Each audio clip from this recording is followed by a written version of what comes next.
And as you can see, I just finished some of the board. The board is quite nice actually. As you can see, it's quite large places to solder, so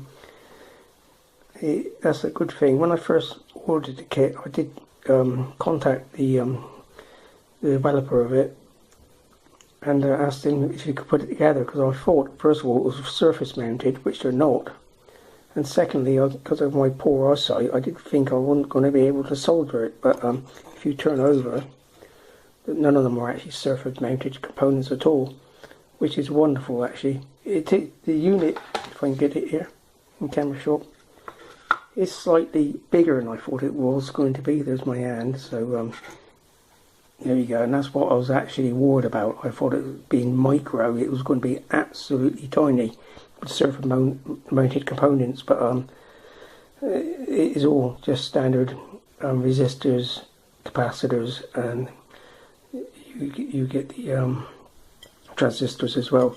One of the nice little things I thought was a nice little touch, he actually takes the time to bend them over for you, so it saves you the border, so it gives you a nice neat job when you finished it. Generally, so far, I've only started the kit, but I seem to be enjoying the build. I think he's done so far an excellent job. I'll give you a further update along the road. Just to show you as well, I'm using one of these component checkers, which is pretty handy. Even though he's done a really nice job of telling you what colour code is on which, it just verifies everything's okay and it's in the tolerance that you're supposed to be getting before you solder it onto the board. Much easier to solder the thing on or desolder it. I'll start again, put the component in right first time and try to desolder it if you find out there's a fault somewhere. They aren't very expensive, these little units, and I think for kit building they're well worth the money. Got up to this part. This is all the transistors done with the variable one fitted there, and this is obviously the back of it there, so there's the soldering parts done. Now I'm going to do the other stages, which is the capacitors and the transistors. Just bearing in mind that some of these need to actually go the right way around, so read the instructions carefully that's provided in the manual and that you should be okay. Just a couple other things. When you're cutting the little ends off the wires, these little pieces here, all pays to have a nice little pair of clippers. You can use a pair of scissors, but these are so cheap, they're only about £3 or something, and they're well worth getting to doing it. And also something else that comes in handy when you're actually looking at the components is a nice magnifying glass, where you can actually, if you can see there, you can actually have a good check on your colours and make sure you got them right. This all helps to making sure that the final build actually works as planned and you don't end up with a disappointment. The kit actually comes in a nicely printed box like this, just to show you, and to make life a little bit easier, again the supplier's labelled all of the components for you, so you shouldn't have too much of a problem. There is obviously another one with the one I used, which was the transistors, so it's all nicely laid out, all easy to follow. Again, I must show you this. Again, this is great care by the supplier and obviously the developer of the product. On your transistors, not only are they well marked, but he also gone to the care of marking the transistors with a little red top. Can you see that? So you don't get confused to where the actual transistor goes. That is really unusual for any of these kit boards, and again, very impressive.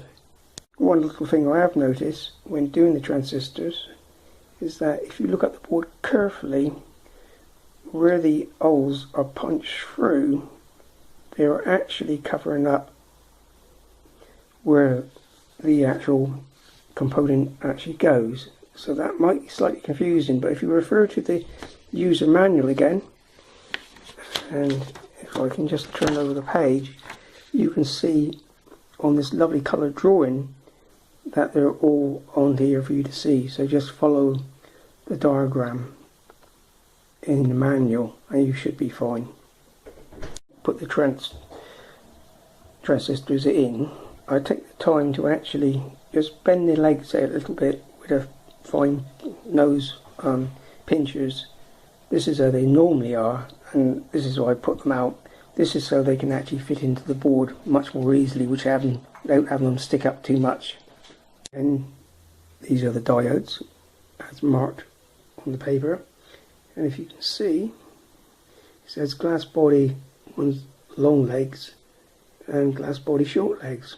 And again, the developer of the board has actually cut them so you've got two with long legs and one with a short leg, so you don't get confused. Again, this is, very good kit building or kit supplying. I've done that stage. All the diodes are fitted, as you can see there, and the transistors are fitted as well. I'll just flip the board around so they're getting their progress and quietly, and there's the back of the board, which is not so interesting, but we're making progress. Right, we're making progress. What I like to do as well as one of these little helping hands. They're really nice to help you solder. Keeps the board just at the right angle so you can solder the components. Just makes life a lot easier, really.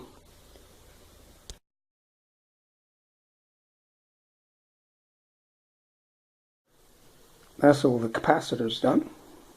If you have a look at the board, obviously just make certain that the ring capacitors, the dielectric ones, make sure you get them the right way around. It's quite easy. If you just have a close up here on this one, you'll see it's actually marked with a negative sign on it, and on the board it's got a negative symbol, so it's quite easy. Also on them there's a long leg and a short leg. The long leg is the positive side, so just make sure you take your time with it and you get those the right way around, and double check your work.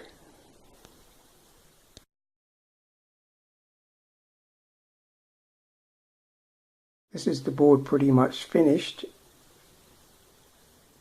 Just got to mount it into the case and do the testing. Also, again, make certain, as in the book, that you check for dry joints and any solder that might be shorted out to other connections. It's well worth doing this. I can remember a long while ago, one of my first kits I done, I couldn't get working, and I spent hours and hours looking at it, thinking why wasn't it working. And eventually I gave the supplier, who was also the developer of the board, a ring, as he was local, only about a mile away, and he was kind enough to look at the board for me, and within a couple of minutes he had it working. Again, that was because of my inexperience of checking over my dry joints on the solder. And we remain good friends, and I've reviewed a lot of these products since then. Just to make a note that do go over your work before you power it up to make certain that you haven't got no dry joints or any connections that's shorted out.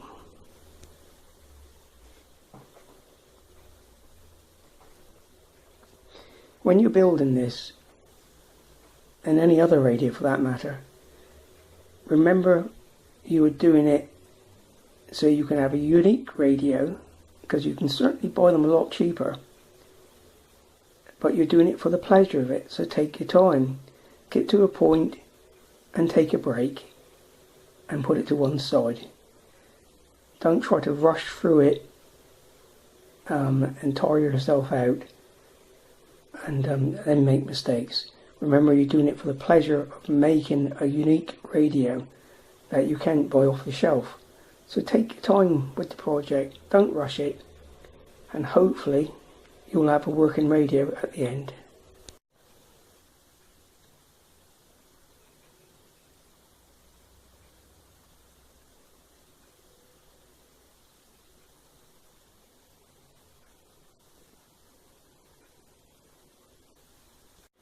Well, this is the finished build of the project, just here, if you can catch it.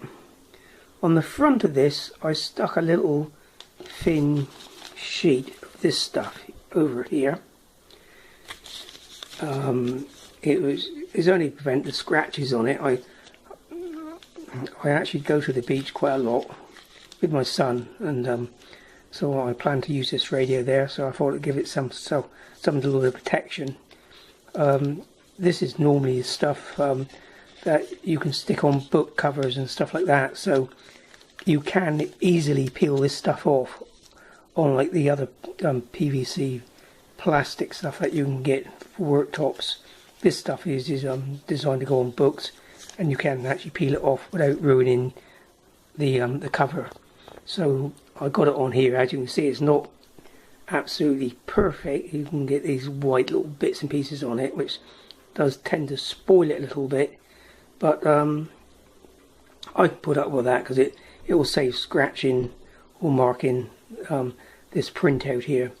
The dials worked okay. You do get a pair of headphones with it, which is plugged in now. The radio is actually working.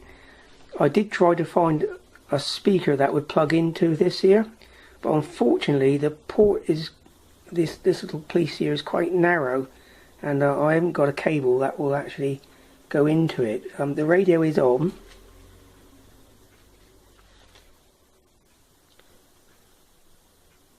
So I open, you might hear it from the microphone. Amundsen out of the way, so he could inherit her fortune and live with the younger woman. Amundsen, a parish councillor and church chorister, had helped him with an album. I really don't know if you can hear it. Anyhow, it's of a local broadcast station. So yeah, the build is nice. I like it. Hopefully it will give me hours and hours of fun playing with it. I do like this silver knob here, which is quite nice. I'm not overly keen on this screw, or there's just sticking out slightly proud. I wish something could be done with that, and I might look into my project box and see if I can do something about that. Overall, I enjoyed the project. I found the kit to be well put together, unlike so many kits that I buy, where you find that the fact that you have to fight for the instructions and invariably end up the kit doesn't actually work. Where this one, I must say, I enjoyed building it. Everything was well organised, and it was certainly, I think, well worth the money. Hopefully the tuning in of it is a little bit fiddly, but again, if you follow these instructions and take your time with it, it helps if you know the frequency of a local broadcast station that you can actually just tune into first and then take it from there. Okay, I hope you enjoyed a little bit of review. Just to say as well, I did pay for this kit, and most of my reviews I pay for all the kits myself, and I just enjoy doing it. Okay, thank you for watching, and please watch my rest of my YouTube videos, and like it if you do like the station. Thank you then. I was looking through my collection of magazines, and these are the old ones, as you can see, dating back from 1966, and I came across this. This was the original advert for the radio, the micro FM radio, and there you go. If I get it there, you can probably pause it long enough, you can probably read it. So anyhow, just a little bit of information. I thought it was quite a nice little find.